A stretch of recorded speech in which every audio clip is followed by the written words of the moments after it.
जी, अस्सलाम वालेकुम व्यूअर्स, मेरा नाम कलीम है। Welcome to management tube. आज का जो हमारा डिस्कशन टॉपिक है, वो ये है कि एफबीआर आईरिस पोर्टल को जैसे ही आप लॉगिन करते हैं, जो इंटरफेस में आपको जो चीज़ें दिखाई देती हैं, उसमें जो माई प्रोफाइल टैब है, इसमें ऑलरेडी और भी बहुत सारे सब टैब्स होते हैं। उनको हम आज सही तरीके से डिस्कस करेंगे कि उनमें क्या चीज़ें हैं और उनको आप कैसे यूटिलाइज़ कर सकते हैं या उनका इस्तेमाल क्या है। और जैसे ही आप माई प्रोफाइल वाले ऑप्शन पे क्लिक करेंगे, तो आपको ये इंटरफेस दिखाई देगी और इसमें सब जितने भी टैब्स आपको यहाँ देखें दिखाई दे रहे हैं, सबको हम वन बाय वन सही तरीके से एक्सप्लेन करूँगा। लेकिन जो इनकम सोर्स है, इसको हम कैसे एडजस्ट करते हैं, क्योंकि अभी एफबीआर ने ये कंपल्सरी कर दिया है कि इनकम सोर्स बताना कि आपको जो पैसे मिल रहे हैं, आपकी ये आमदनी का ज़रिया क्या है। तो इसके लिए जैसे ही आप राइट साइड पे क्लिक करेंगे तो एक टैब ओपन होगा। तो जैसे ही मैंने इस पे क्लिक किया तो देखें आपको बहुत सारे ऑप्शन ऑलरेडी दिखाई दे रहे हैं, जिसमें सैलरी है, प्रॉपर्टी से बिज़नेस है, आपकी अदर सोर्सेज़ हैं, एग्रीकल्चर है, फॉरेन है, कैपिटल एसेट्स है, नो सोर्स ऑफ इनकम है। क्या है, ताकि आप डिफाइन कर दें कि आपको जो पैसे मिल रहे हैं, वो आपको कहाँ से मिल रहे हैं। और एक चीज़ मैं आपको यहाँ बताऊँ, अगर आप सैलरीड पर्सन हैं तो फिर आप इस पे सिर्फ सैलरी क्लिक करेंगे, ठीक है? अगर आप समझते हैं कि आप सैलरी भी लेते हैं लेकिन आपको एग्रीकल्चर से भी आमदनी आ रही है, तो एग्रीकल्चर भी क्लिक करेंगे। अगर आप समझते हैं कि आपको सिर्फ सैलरी से पैसे आ रहे हैं, तो आप सिर्फ सैलरी को क्लिक करेंगे। कहने का मतलब ये है कि आप सोर्स ऑफ इनकम एक भी सिलेक्ट कर सकते हैं, अगर आपको आपकी सोर्स ऑफ इनकम जो है ना वो एक है। अगर दो हैं तो आप दो सिलेक्ट करें, तीन है तो तीन सिलेक्ट करें।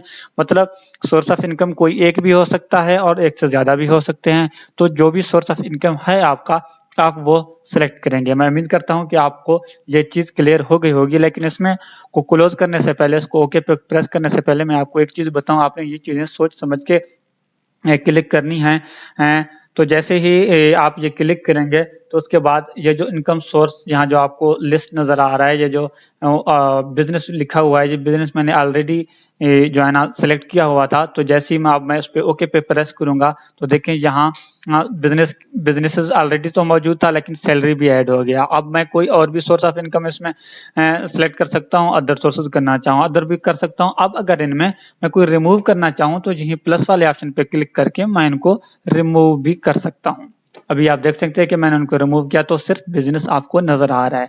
लेकिन जैसे ही आप इसमें से कोई चीज रिमूव करेंगे या ऐड करेंगे, उसके बाद आपको इसके लिए एफिडेविट भी देना पड़ता है कि जो इनकम सोर्स मैंने सेलेक्ट किए हैं वो मेरे बेस्ट ऑफ नॉलेज के मुताबिक बिल्कुल करेक्ट हैं। और वो एफिडेविट की सबमिशन ऑनलाइन होती है, वो भी इसी वीडियो में हम डिस्कस करेंगे आखिर में जाके।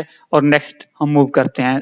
वीडियो आखिर तक देखिए और ताकि आप लोगों को सही तरीके से समझ आए। अगर आपने अभी तक मेरा चैनल सब्सक्राइब नहीं किया तो काइंडली आप मेरा चैनल सब्सक्राइब करें। यहाँ से आपको बिजनेस और एफबीआर के हवाले से काफी ज्यादा इन्फॉर्मेटिव वीडियोस मिल सकते हैं।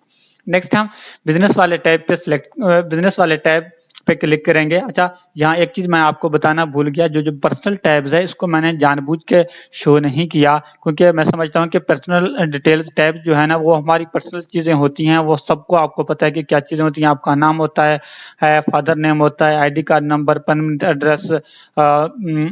एड्रेस, बिजनेस एड्रेस, मतलब बहुत सारी चीजें होती हैं। तो वो बाद में मुझे हाइड करने पड़ते, थोड़ा सा एडिटिंग में मुझे थोड़ा सा मुश्किल होता, तो इस वजह से मैंने उसको डिस्कस ही नहीं किया। तो बिजनेसेस वाले टैब पे सर जैसे ही मैंने क्लिक किया तो आप देख सकते हैं कि जो मैंने बिजनेसेस ऑलरेडी ऐड किए हैं वो आप देख सकते हैं। यूनिवर्सिटी टेक्ट्रॉनिक्स एक कंपनी है जिसको मैंने ऐड किया है, और इसमें हम मजीद भी कोई भी बिजनेस ऐड करना चाहें वो कर सकते हैं, डिलीट भी कर सकते हैं। और ये इस पे मैं ऑलरेडी बिजनेस को कैसे डिलीट करते हैं या प्रिंसिपल एक्टिविटी को कैसे आप ऐड या रिमूव कर सकते हैं, इस पे मैं ऑलरेडी एक वीडियो बना चुका हूं, जिसको आप मेरे इसी यूट्यूब चैनल में FBR federal board of revenue के नाम से आपको एक प्लेलिस्ट मिलेगा, वहां से आप बहुत सारे वीडियोस एक्सेस कर सकते हैं। और नेक्स्ट हमारे पास क्या है, एड्रेसेस है। एड्रेस में आपके कमर्शियल एड्रेसेस भी होते हैं और जो आपके रेजिडेंट एड्रेस हैं वो भी होते हैं। लेकिन इस पे मैं अभी क्लिक नहीं करूंगा, क्योंकि फिर बाद में मुझे चीजें हाइड करनी पड़ेंगी माजरत के साथ। लेकिन क्योंकि ये जो पर्सनल डिटेल्स और एड्रेसेस हैं, आज मैं समझता हूँ कि सबको इन चीजों के बारे में पता है। फिर मैं यूटिलिटी कनेक्शन पे जैसे ही क्लिक करूंगा तो देखें यहाँ आपके जितने भी यूटिलिटी कनेक्शन होते हैं वो आपको दिखाई देंगे। अभी आप देख सकते हैं कि एक प्रॉपर्टी कमर्शियल प्रॉपर्टी है, उसका जो एड्रेस है वो यहाँ ऑलरेडी ऐड है एफबीआर की तरफ से। और उसके बाद हमें बैंक अकाउंट्स में जाएंगे तो जितने भी बैंक अकाउंट्स हमने ऐड किए होते हैं वो बैंक अकाउंट हमें दिखाई देंगे। ओके, अगर आप और भी बैंक अकाउंट ऐड करना चाहें तो यहाँ से आप प्लस पे क्लिक करके बैंक अकाउंट ऐड कर सकते हैं। बैंक अकाउंट ऐड करने का क्या तरीका है वो भी इसमें मैं ऑलरेडी वीडियो बना चुका हूँ, वो आप मेरे इसी यूट्यूब चैनल पे एक्सेस कर सकते हैं। जी, उसके बाद जो है, जो नेक्स्ट स्टेप है वो हमारे पास लीगल रिप्रेजेंटेटिव है। वो क्या है, लीगल रिप्रेजेंटेटिव भी हम यहाँ ऐड कर सकते हैं। अगर आप चाहते हैं कि आप कोई लीगल रिप्रेजेंटेटिव ऐड करना चाहते हैं तो वहाँ यहाँ आप उसका नाम वगैरह और स्टार्ट ऑफ डेट वगैरह जो भी है वो आप यहाँ ऐड कर सकते हैं। रजिस्ट्रेशन नंबर उसका एंटर करके, तो जो भी हैं एफबीआर से रजिस्टर्ड जितने भी लीगल रिप्रेजेंटेटिव हैं उनका एक रजिस्ट्रेशन नंबर होता है। वहाँ आप जैसे ही आप रजिस्ट्रेशन नंबर जहाँ ऐड करेंगे और सर्च पे क्लिक करेंगे तो उसका नाम आ जाता है और कब से आपने उसको अपना लीगल रिप्रेजेंटेटिव बनाया, वहाँ यहाँ से आप उसको डेट सेलेक्ट करके उसको लीगल रिप्रेजेंटेटिव ऐड कर सकते हैं। फिर ओके पे आप जैसे ही क्लिक करेंगे, यहाँ आपके जो लीगल रिप्रेजेंटेटिव होगा उसका नाम भी शो होगा, उसके डिटेल्स वगैरह भी शो होंगे। और अथराइज्ड रिप्रेजेंटेटिव भी आप ऐड कर सकते हैं कि आपका अथराइज्ड रिप्रेजेंटेटिव कौन है। उसके लिए भी आप राइट वाले प्लस ऑप्शन पे क्लिक करके सेम उसी तरह यहाँ पे क्लिक करके रजिस्ट्रेशन नंबर ऐड करके आप जो है ना उसको स्टार्ट डेट दे के ओके करके आप ऐड कर सकते हैं। फिर उसके भी जितने भी डिटेल्स वगैरह होंगे, स्टार्ट और एंड डेट, एंड तो नहीं होगा, एंड आप जब करेंगे तो फिर होगा, वो आपको रिमूव करना पड़ेगा, तो आपको उसके सारे जो है ना दिखाई देंगे। यहाँ फिर है एम्प्लॉयर।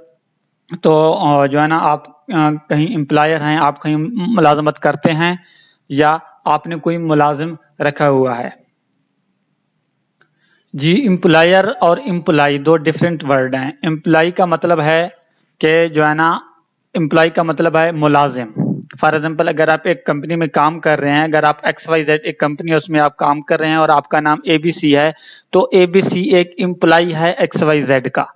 ओके, और एम्प्लॉयर का मतलब यहाँ ये है कि आप अगर किसी कंपनी में काम कर रहे हैं तो वहाँ ये सारी चीजें आपको दिखाई होंगी। फॉर एग्जांपल, अगर मैं कहता हूँ कि यार मैं oil and gas OGDCL company में मुलाजिम हूँ, तो यहाँ ऑटोमेटिकली वो डिटेक्ट हो जाता कि ये OGDCL और जो है ना एम्प्लॉयर है। फॉर एग्जांपल, अगर मैं कहता हूँ कि अगर मैं वापडा में मुलाजिम होता, यहाँ मैं अपना ऐड कर चुका होता कि यार मैं वापडा में मुलाजिम हूँ। लेकिन उसके लिए क्या है, ये जैसे देखिए मैंने प्लस वाले ऑप्शन पे क्लिक किया, first salaried as income source in income source tab. अगर आप सैलरीड पर्सन है तो उसके लिए पहले आपको सोर्स ऑफ इनकम में, इनकम सोर्स में सैलरी सिलेक्ट करना आपके लिए कंपलसरी है। क्योंकि मैं एक बिजनेस पर्सन हूँ, मैं किसी कंपनी में काम नहीं कर रहा, तो मैं इस चीज को अवेल नहीं कर सकता। अगर आप बिजनेस नहीं कर रहे, अगर आप सैलरीड पर्सन है, वो लोग इसको अवेल कर सकते हैं। और उसके बाद नेक्स्ट जो हमारे पास ऑप्शन है वो है हमारे पास अटैचमेंट्स का।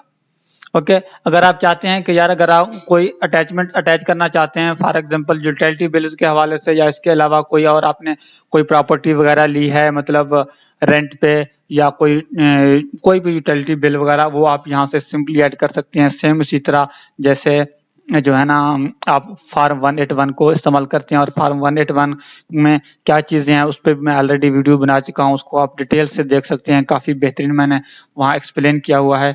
और उसके बाद मैंने लास्ट हम उस बात पे आते हैं कि जैसे मैंने आपको कहा था कि इनकम सोर्सेज आप जैसे ही सिलेक्ट करते हैं तो उसके बाद आपको एक एफिडेविट देंगे कि जो है ना आप इसको जो है ना आपने जो सोर्स ऑफ इनकम सिलेक्ट की है, आपके बेस्ट ऑफ नॉलेज के मुताबिक वो करेक्ट हैं, वो ये है। वो जैसे ही आप सोर्स ऑफ इनकम सिलेक्ट करेंगे तो आपको ये अंडरटेकिंग देनी पड़ेगी कि I name ABC CNIC number जे do solemnly declare that to the best of my knowledge and belief the information is correct and complete। वहाँ यहाँ आप अपना वेरीफाई पिन जो आपका है वो आप इंटर करेंगे। वेरीफाई पिन पे जैसे ही आप क्लिक करेंगे तो आपकी जो अंडरटेकिंग है इसकी सबमिशन सक्सेसफुली हो जाएगी। लेकिन अगर मैं आपको एक और बात बताऊं, अगर आप जैसे ही सोर्स ऑफ इनकम अपडेट करेंगे, अगर उसके बाद अगर आप जो है ना ये अंडरटेकिंग सबमिट नहीं करेंगे तो आपको एक और नोटिफिकेशन सारी जिंदगी मिलती रहेगी जब तक आप अंडरटेकिंग को सबमिट नहीं करेंगे। वो नोटिफिकेशन कैसे मिलेगी वो मैं आपको अभी दिखाता हूँ।